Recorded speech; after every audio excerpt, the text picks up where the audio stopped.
The Badia Valley in South Tyrol, the Grand Eger River, has dug a deep gorge in the Dolomites here.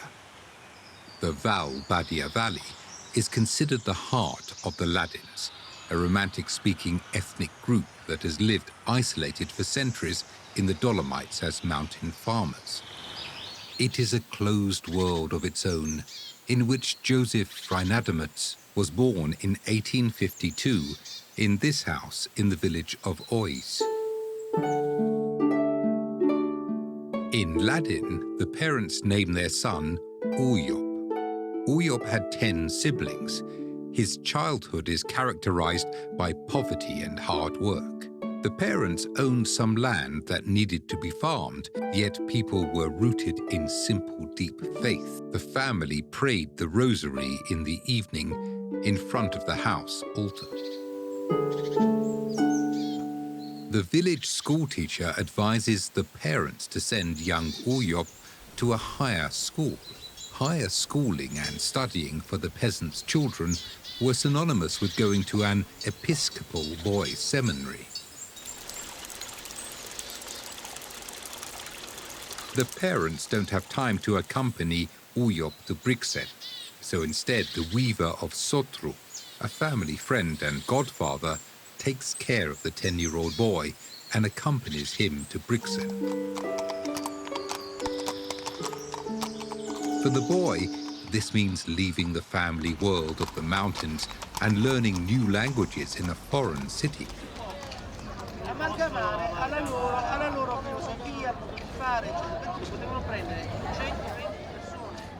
As a member of the Ladin minority, he must first learn Italian and German. He has to get used to a different world and foreign languages, an experience that will be useful to him later. From then on, he lived here in the Cassianium in Brixen. Here is the first photo showing Freinademetz among his classmates. After that, Uyop becomes Giuseppe, and Giuseppe becomes Joseph. The path of a good student is straightforward. His studies are followed by ordination to the priesthood and his first pastorate in Saint Martin de Tours, not far from his hometown of Ois in the Badia Valley. He is popular among his Ladin compatriots. He is one of them, and for the people, he is a chaplain who has made something of himself. A picture from that time shows the chaplain of Saint Martin.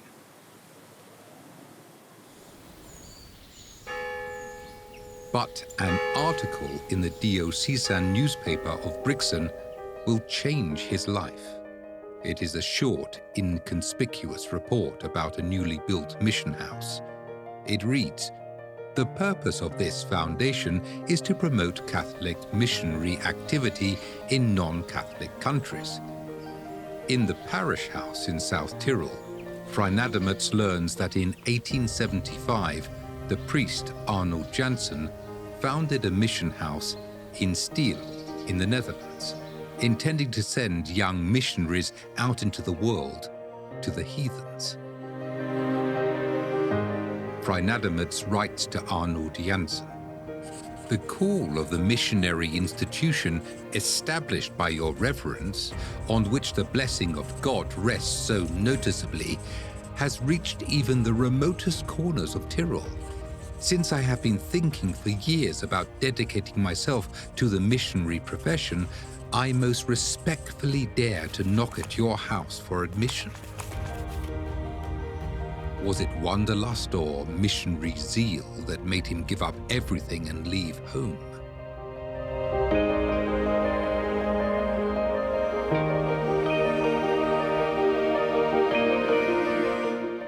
Freinademetz seems determined, despite not knowing the circumstances in Stiel and the mission destination. Ich denke, der kleine Bauernjunge aus Südtirol hat sicherlich auch viel Abenteuerlust verspürt, um nach China zu gehen.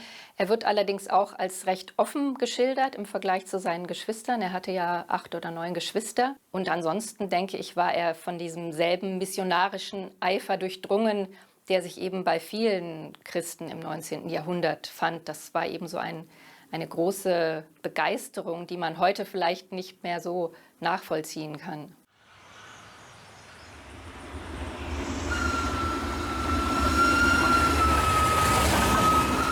Freinademetz leaves his home via Innsbruck and travels to Steel.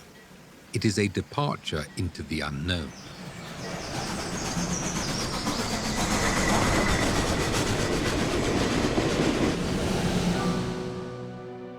At the moment, there is only a small mission house here in Steel. There is still no sign of the large missionary society Arnold Jensen had in mind. Only a second missionary arrived before Freinademetz, the priest Johann Anser from Regensburg. He, too, is ready to embark on the mission. For these 2 missionaries of the first hour, it is clear that whoever sets off from here into the distance will not see home again.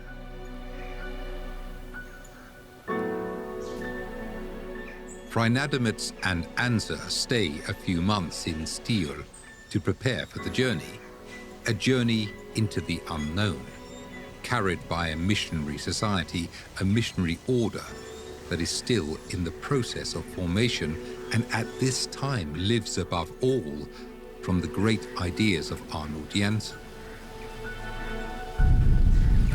Ich denke, Arnold Jensen war ein sehr typisches Beispiel für einen Missionar im 19. Jahrhundert. Es gab ja sehr viele Missionsgründungen im 19. Jahrhundert und ganz viele dieser Missionsgesellschaften waren auf China gerichtet. Arnold Jensen war da keine Ausnahme, denn man hat einfach dieses Riesenreich gesehen. Auch damals war China ja schon recht bevölkerungsreich und hat eben aus dem Verständnis, dass es außerhalb der Kirche eigentlich kein Heil geben könnte, gedacht, man müsste nun diese Millionen von Heiden ganz dringend bekehren.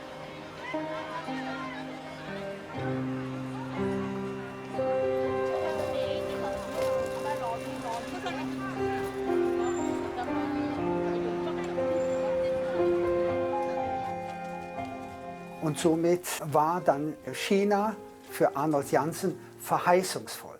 Einerseits werden sie gewusst haben, dass sie nicht so willkommen waren, aber ich glaube, dass in dem damaligen Denken dieses sich in Frage stellen nicht so vorhanden war, sondern eine Sache, man wollte Christus den Menschen bringen. Und da ging es nicht darum, sind wir willkommen oder nicht willkommen. Das war ja schon so weit, dass man auch in Steyr rechnete, dass der Missionar sein Leben hingeben musste.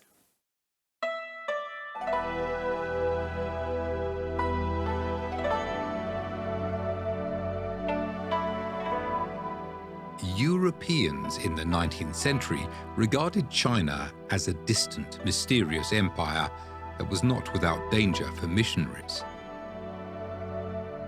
The Jesuits indeed had their first missionary successes as early as the 17th century.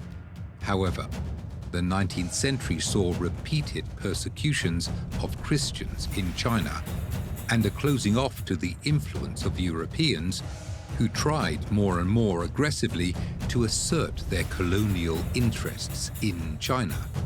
The image that people in Europe had of China was correspondingly negative.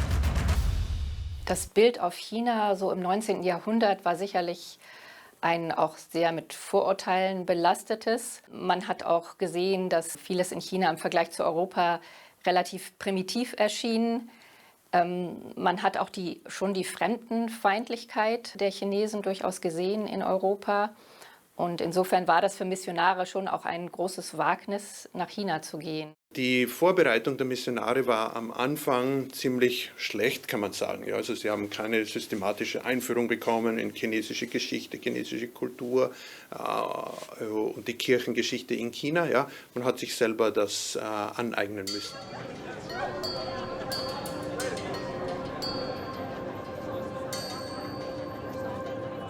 Die Motivation der Missionare war auch geprägt von dem Faktum, dass so viele kleine Kinder ausgesetzt wurden oder werden in China, vor allem Mädchen auch, und die dann gestorben sind, ja, einfach weil sich niemand gekümmert hat darum. Und es war dann, man wollte unbedingt also Waisenhäuser bauen oder gründen und diese Kinder noch schnell vor ihrem Tod zu taufen bzw. sie zu erziehen. Ja. Das waren so China-Bilder, die man schon vorher hatte, bevor man also nach China kam.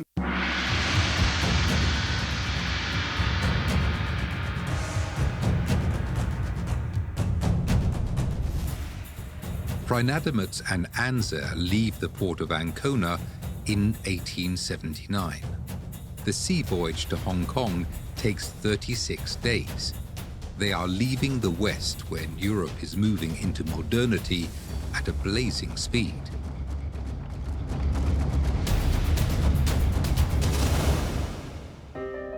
It is the time when the 5 years older Thomas Edison had his first success with a long-lasting light bulb.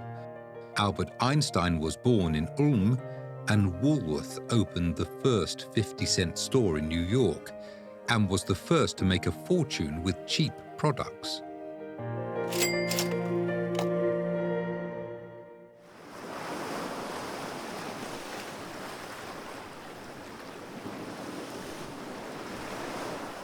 They are approaching a world still utterly rooted in thousands of years of old culture. Other orders had preceded them and divided the empire into mission territories. There could be no talk of the great successes of the mission in China. The two missionaries probably know that they will not be welcomed. The language and culture will be a significant obstacle. Neither of the missionaries will have guessed what awaited them in China.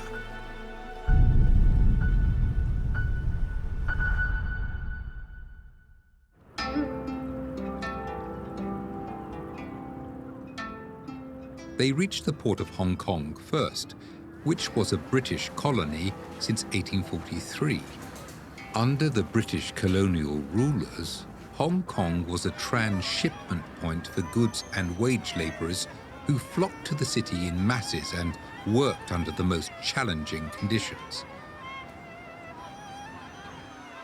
The lively Chinese city with poverty and misery was strange and repulsive to the missionaries. But under the protection of the colonial rulers, the missionaries had the opportunity to learn the language and culture of the Chinese in relative safety. Die gewaltsame Öffnung der chinesischen Häfen für den Handel, das hat man eben in China als etwas zuvor nie Dagewesenes, nämlich so als ein Eindringen des Westens in die eigene Sphäre betrachtet. Und da China und auch sich als das Reich der Mitte immer angesehen hat, das eigentlich nur von seinen Nachbarländern Tribute erwartet hat und eine gewisse Unterwerfung, war das natürlich ein großen Schaden für das eigene Selbstverständnis, dass auf einmal diese Ausländer ganz aggressiv ins Land eingedrungen sind.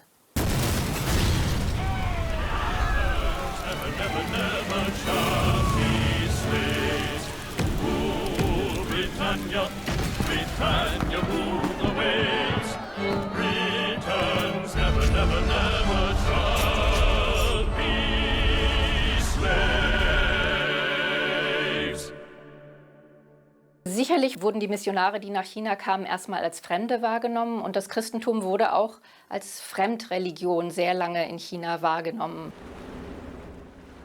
Anse teaches in a seminary, while Freinademetz gains his first experience as a wandering missionary, serving small congregations near Hong Kong. The missionaries are not welcomed kindly in China. nor are they willing to take positive things from Chinese culture.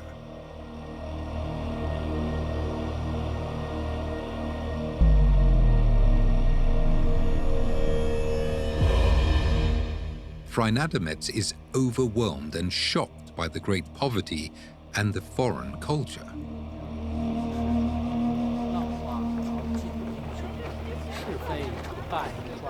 Missions are still out of the question due to the language problems alone.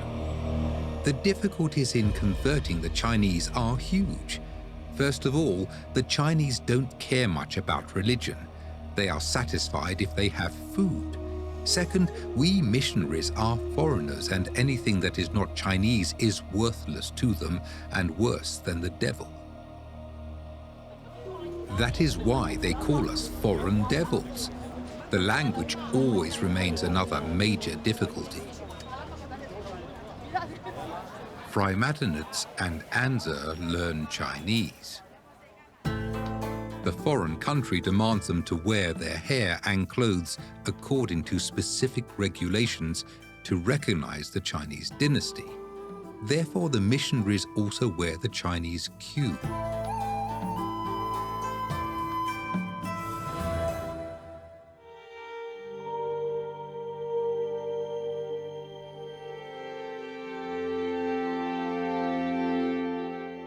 Freinademetz sees the baptism of dying children as a missionary success. He reports them to Steele as saved souls.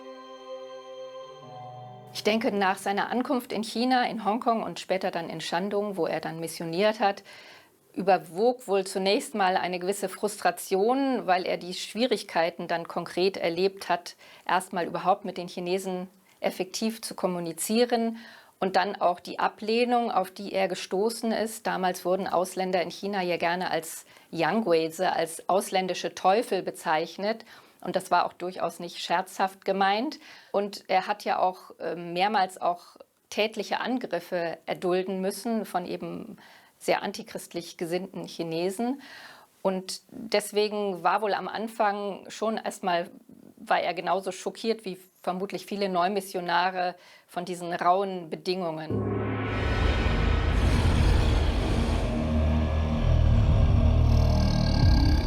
Chinese culture and religion remain close to Freinademetz.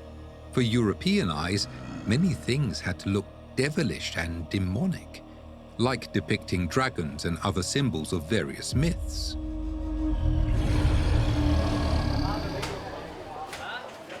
And Freinademetz still lacked the willingness to open up to Chinese culture.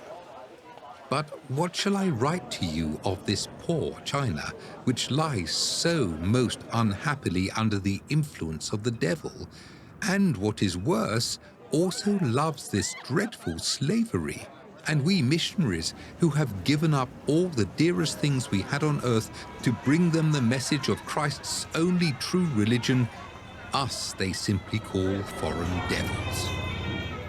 He considered the heathen religion the devil's work, against whom the missionary goes to fight. There is no official religion in China, and the missionaries initially showed no willingness to engage with the diverse religious traditions and learn about the faith of the Chinese.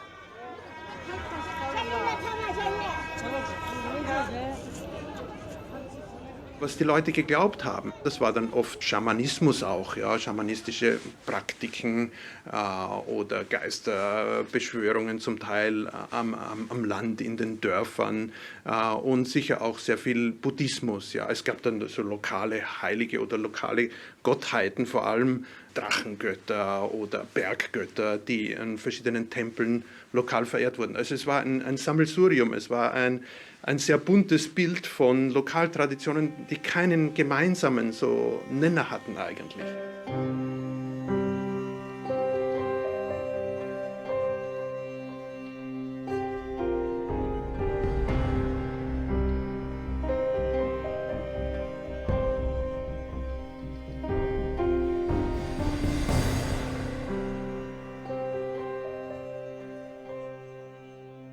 Natürlich spielte in allen Familien der Ahnenkult eine große Rolle, der wiederum auch stark mit dem Konfuzianismus verbunden ist. Der Chinese verstand sich nicht so sehr als Angehöriger einer bestimmten Religion, sondern huldigte durchaus verschiedenen Göttern, oft auch im selben Tempel.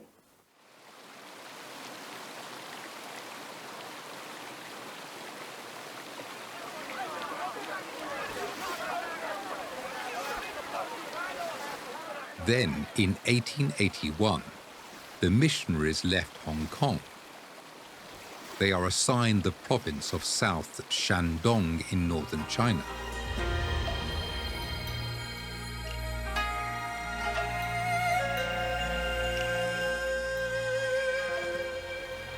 Most of the way there, the missionaries travel on boats. The journey there alone gives the missionaries a taste of the hardships that await them there. Hong Kong was a lively metropolis where the missionaries had room to move and some protection under British rule. But now they are setting out for a province where they are entirely on their own. In Shandong, which is half the size of Germany, 158 Christians lived in remote and poor areas.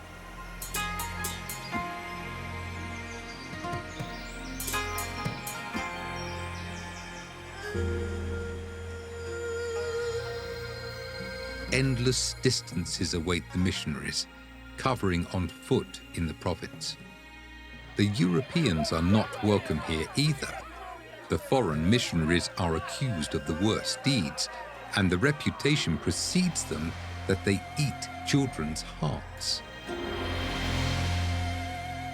Der Beginn der Missionen in China von unserem Orden, von den Steiler Missionaren, ist natürlich fast legendär. Also Pater Anzer und Pater Freinademetz, diese zwei sehr jungen, die waren ja 27 Jahre in der Zeit oder 30 Jahre und kommen in ein Dorf in einer Riesenregion in Südshandong. In dieser ganzen Riesenregion Südshandong gab es überhaupt keine Christen. Nur in diesem einzigen Dorf gab es 150 Katholiken. Ja? Und diese Katholiken, die waren schon also mehrere Generationen betreut worden, immer wieder besucht, auch von Franziskaner-Missionaren. Und auf diesem Grundstock hatten diese zwei Patres Anzer und Freinademetz aufgebaut. Ja, da wurden sie groß empfangen in diesem Dorf und hatten eine ganz ärmliche Kirche vorgefunden. Da haben sie zuerst mal diese Kirche ein bisschen vergrößert und Lehmbauten schnell gebaut, und begonnen mit Katechisten in die umliegenden Dörfer zu fahren.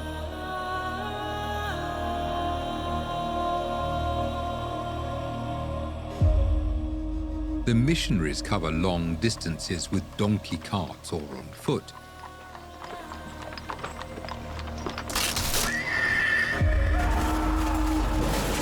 There were frequent accidents.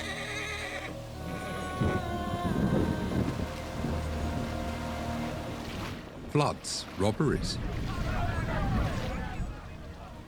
Hunger, rain, or cold are the constant travel companions of the missionaries.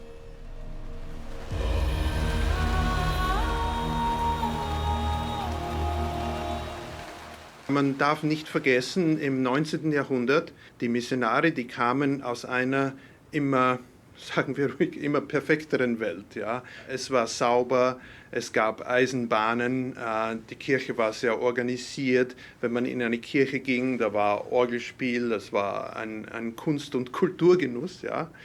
Und dann kamen diese europäischen Missionare, auch Freinademetz, nach China und lebten in einer Dorfatmosphäre, wo es also sehr, sehr schmutzig war.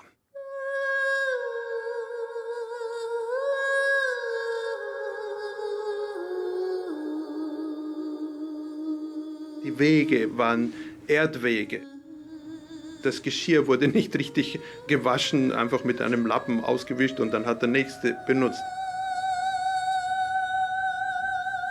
Und als damaliger moderner Europäer konnte man eigentlich nur herabsehen auf diese Rückständigkeit.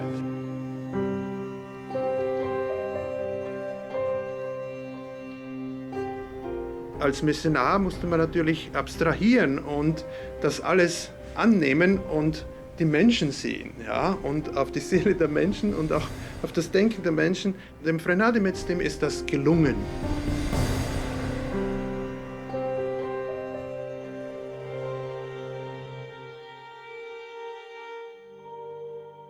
Anser and Freinademetz split the work.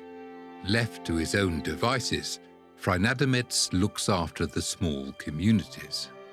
The environment is hostile, and the circumstances are adverse. Walls must be built around the first buildings constructed by the missionaries, and guards posted on the roofs to protect against robberies and assaults.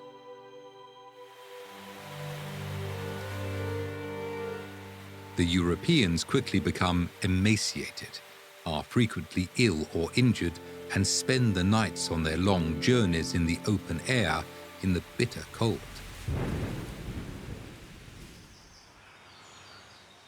The few objects left by Josef Freinademetz are kept in Ois, in the house where the missionary was born.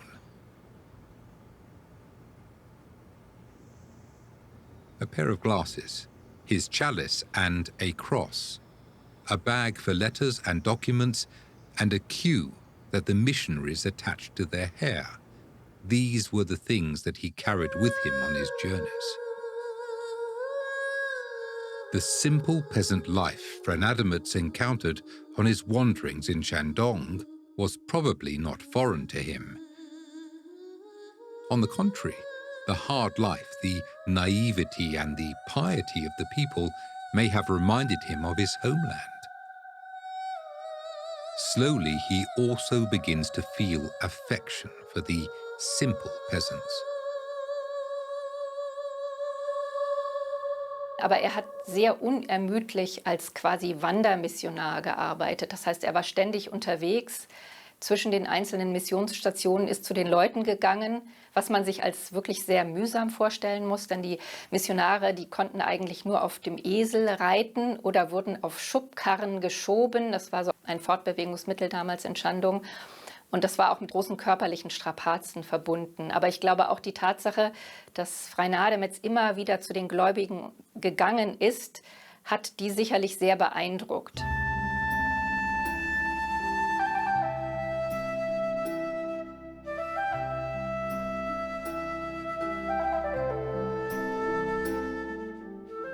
Meistens war es ja sehr mühselig, dass man in einem Dorf 3 oder 4 Familien hatte und die waren interessiert am Christentum. Dann hat man versucht, die zu unterrichten. Dann ist der Missionar wieder weggegangen für ein paar Wochen. Und in diesen 2 Wochen haben die Nachbarn ihnen das wieder versucht auszureden oder sie unter Druck gesetzt und sagt, das ist ja eine ausländische Religion, das dürft ihr nicht machen. Und so weiter. Also es war sehr frustrierend, vor allem die ersten 20 Jahre. But the growing affection for the Chinese is repeatedly put to the test.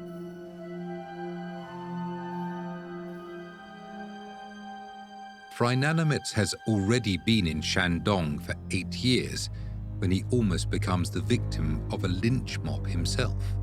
What brought it about was a Christian village headman in the small village of Jiang. The Mandarin, the imperial official, sentenced the poor new Christian to a terrible beating for no other reason than becoming a Christian. Freinademetz learns of the incident and goes to the Mandarin. Freinademetz describes what happens next to his family in the third person. The Mandarin has now sent a handful of scoundrels who have beaten this missionary with long sticks.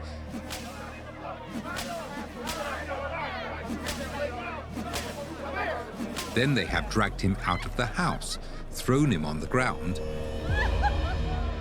dirted his face with the most disgusting filth, and then dragged him through the large street of the big city, accompanied and mocked by a huge crowd. They pulled his hair out, threatened to throw him in the water and kill him.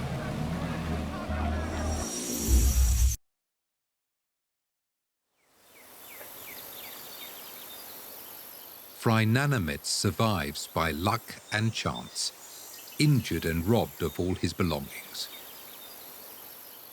Dann schreibt er später über diese Situation, und das bestätigt das: Ich freute mich, dass ich mit dem leidenden Heiland durch die Straßen Jerusalems gezogen wurde. Er freute sich darüber. Also das war nicht irgendwie etwas künstlich Auferlegtes. Wenn wir seine Texte nachgehen, dann ist Liebe zu Kreuz und Leid, zum Verachtetwerden, wie Christus, ist bei ihm die tägliche Kost. Und er berichtet selber, dass ein Mann, der war noch nicht getauft, 600 Stockschläge bekam. Und er sagte nach diesen 600 Schlägen zu den Leuten, die sie ihm gaben: Ihr könnt mir nochmal 600 geben. Ich lasse von diesem Ausländer nicht ab.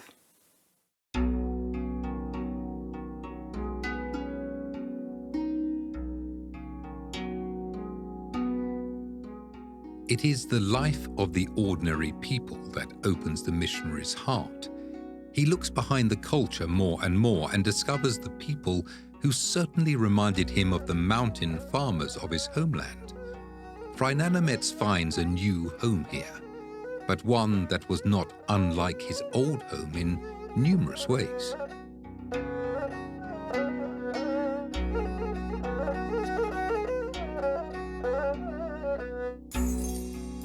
At the same time, he frequently points out that he prefers the simple Chinese a lot more than the new heathens in the cities of Europe. However, it hits him hard that the contact to his beloved homeland breaks off. He learns of his father's death, and his connection to his land becomes weaker. Over the years, people seem to forget about the son and brother in distant China.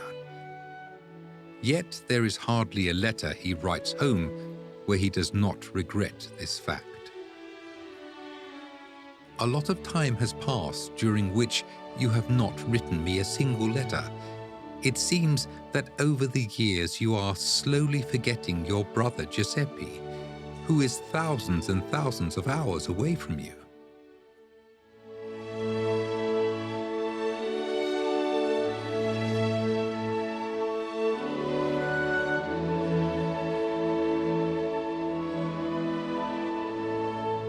Freinademetz wrote these lines in 1894, 13 years after he arrived in Shandong. Only 1 year later, the situation of the missionaries began to change fundamentally.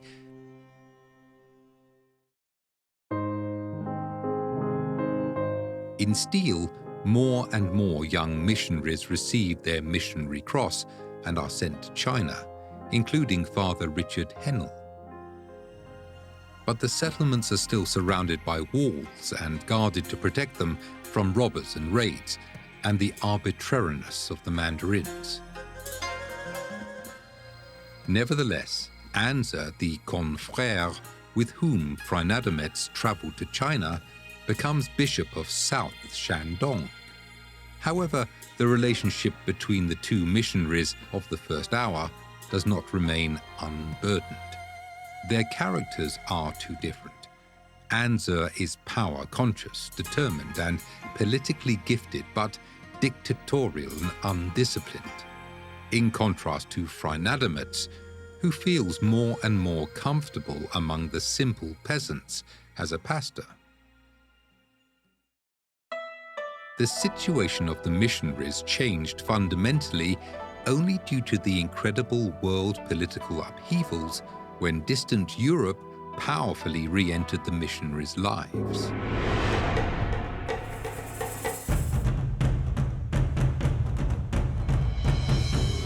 Freinademetz ist ja im Jahr 1882 nach China gekommen, in diese Provinz Shandong. Und da war China noch relativ konservativ, aber hat sich schon ein bisschen vorbereitet auf die auf die kommenden großen Umwälzungen.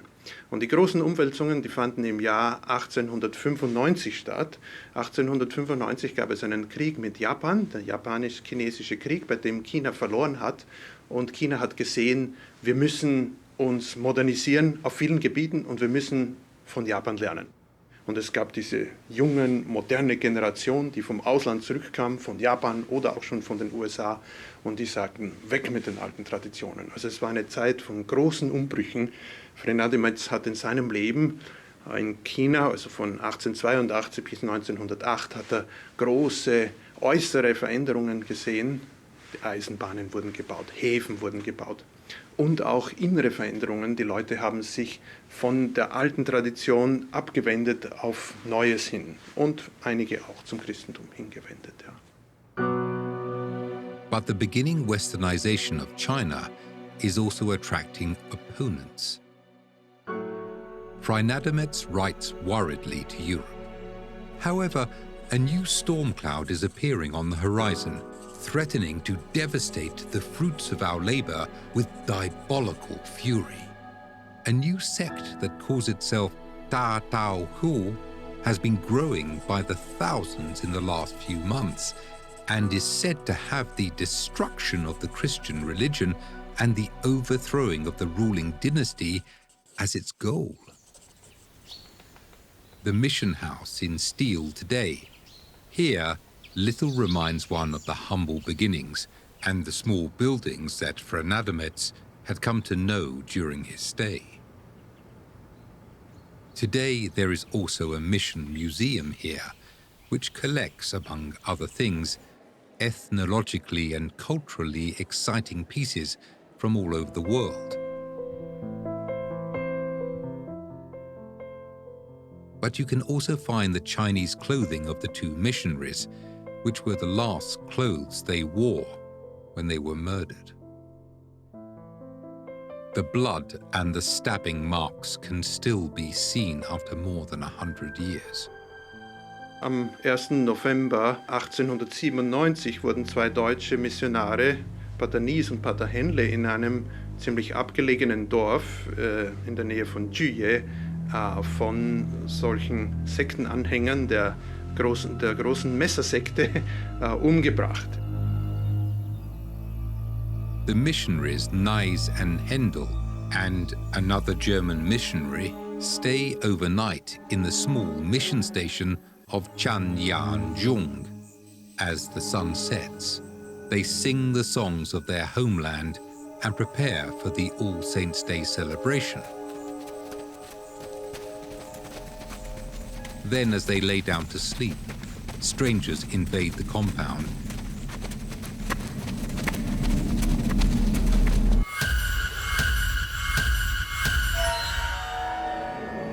And not just murder the missionaries, but slaughter them. The third missionary only escapes by chance. Bishop Anser is in Europe attending a general chapter. Freinademetz is filling in for him. Immediately after the murders, he sends him a telegram. Bishop Anser travels to Berlin and informs the imperial authorities. Das war eigentlich zu erwarten gewesen, dass so etwas früher oder länger passiert, denn es gab öfter Angriffe, auch von Räubern, die die Missionsstationen ausgeraubt haben. Ja. Freinademetz kam dann noch in der Nacht oder nächsten Morgen und wurde benachrichtigt natürlich und kam dann schnell und hat dann über Telegrafennachricht, also auch den deutschen Botschafter in Peking informiert, dass hier zwei deutsche Mitbürger also getötet wurden. Er hat natürlich nicht wissen können, dass die deutsche Regierung so schnell handeln wird und diesen Fall benutzen wird als eine Ausrede, um eine Bucht in Shandong zu besetzen. Die Pläne hatte Deutschland schon lange, ja, denn die Engländer und Franzosen hatten ja verschiedene Häfen und Stützpunkte in China und Deutschland hatte eben nichts.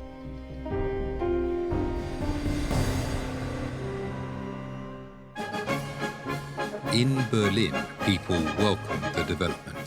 which allowed them to take action. On November the 7th, a few days after the attack, and before the Chinese government learned of the murder, the head of the East Asia Crusader Division, Rear Admiral Otto von Dietrichs, receives an imperial order to carry out the occupation of the bay. What was supposedly retaliation for the murder and protection of the missionaries served only imperialist interests.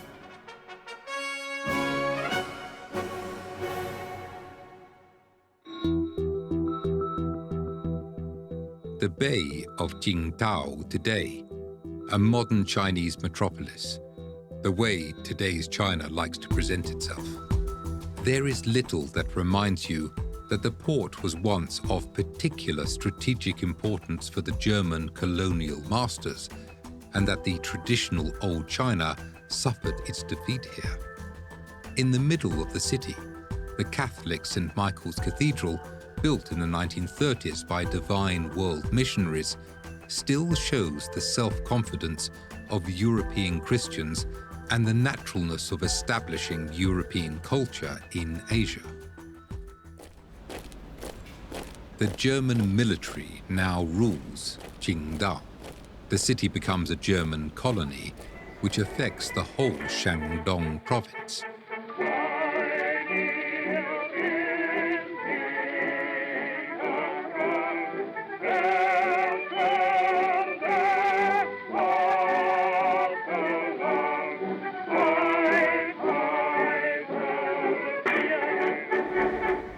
From now on, the missionaries are more closely connected to the homeland and are under the protection of the colonial power. The occupation of the Bay of Qingdao and the suppression of the Boxer Rebellion in 1900 forced China to open up even more to Western powers. Many things have now become more accessible and less dangerous for the missionaries. They are under the protection of the military presence, their mission is supported, and they are connected to the homeland through the railroads and ports. The small mud houses that had previously served as churches are replaced with European-style churches.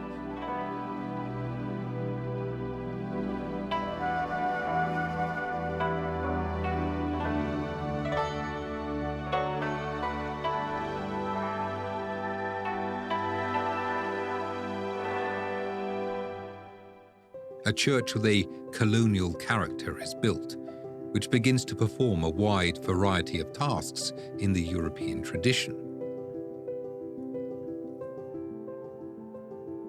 The missionary order is also growing steadily, and more missionaries and sisters are coming to China. Schools and education institutions are built. But Freinademetz suspects that this kind of colonialization of China and this kind of mission will not bring only blessings. The many Europeans without faith who are depraved and are now beginning to flood all of China are slowly becoming the greatest scourge to us and the poor Chinese. They are Christians, I suppose, but worse than the heathens.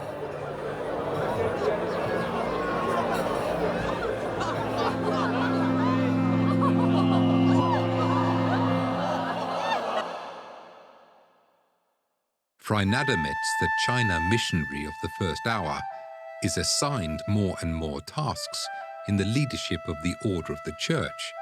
He became the provincial superior of the Divine Word missionaries and took responsibility for the growing number of confrères.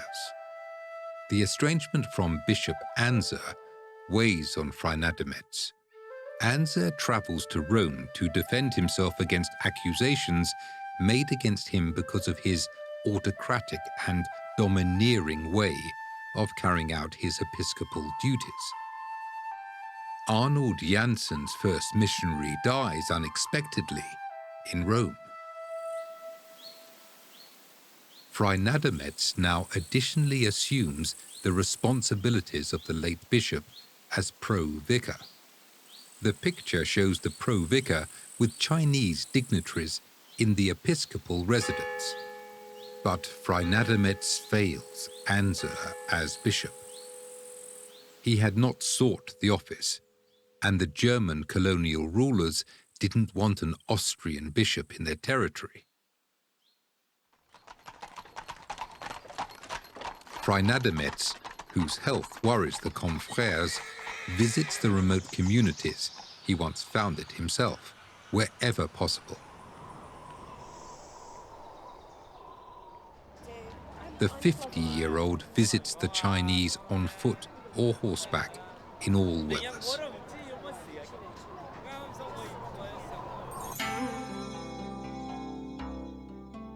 In the letters that Freinademetz now writes home, one does not recognize the young man anymore, who wrote of the Chinese's evil character and viciousness of the Chinese. As heathens, the Chinese are the best people, magnificent people who have the most splendid traits and qualities. I repeat, the old Chinese heathens are 100 times, 1,000 times dearer to me than the new European heathens, who believe in no God and no eternity anymore, and live accordingly.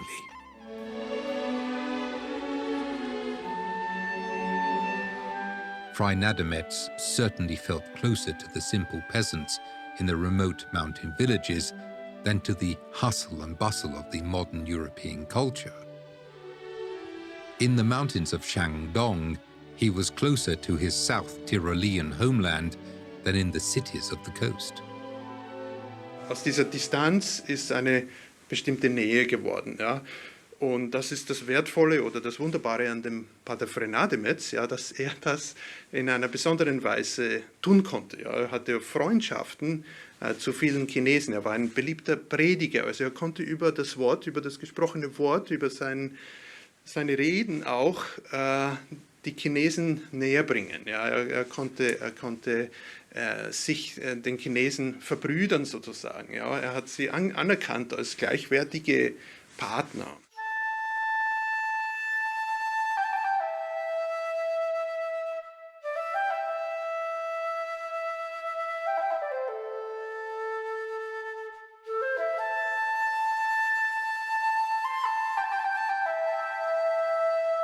Freinademetz kam sicherlich als typischer europäischer Missionar nach China, der eben so eine gewisse arrogante Haltung gegenüber den rückständigen Chinesen hatte und hat das aber im Laufe seiner Jahre in China komplett abgelegt, was bei vielen seiner Mitbrüder nicht der Fall war, und hat also eine geradezu demütige Haltung den Chinesen gegenüber eingenommen, und es war sein innerster Wunsch, immer den Chinesen ein Chinese zu sein. Das äußerte sich zum Beispiel auch in seiner Kleidung. Er hatte immer sehr schlichte chinesische Gewänder an und trat immer sehr bescheiden auf, was sicherlich dazu geführt hat, dass die Leute ihm mehr vertraut haben als so dem typischen, etwas überheblich auftretenden ausländischen Missionar.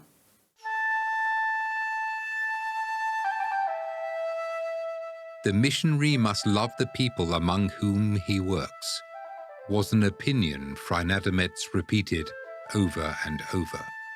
He had left his beloved homeland, but it seems that he found it again in the simple Chinese families.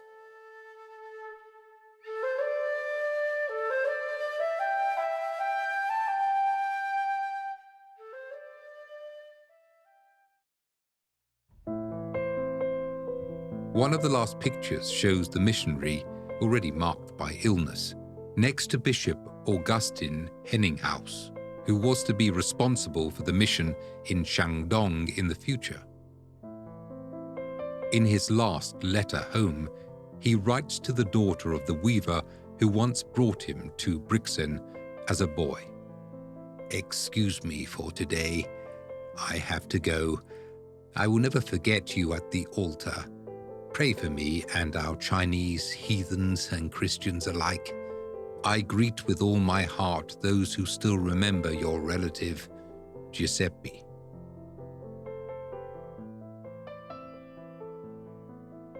A month later, on the evening of January the 28th, 1908, Father Josef, Freinademetz, died. Also er hat sie ganz in seinem Herzen gehabt. Das war eine wunderbare Seite von ihm. Er war einer aus ihren Reihen und ich glaube, sein Herz für die Chinesen hat bewirkt, dass sie ihn auch heute lieben. Er war nicht der Europäer. Sein Aussehen war chinesisch, seine Kleidung war chinesisch. Und sie wussten, sein Herz ist chinesisch. Und er hat ja einmal gesagt, im Himmel will ich Chinese sein. Und das hat er bewahrheitet. Und das sieht man auch an den Reaktionen der Gläubigen. Sie lieben ihren Fu Shenfu, der Priester des Glückes.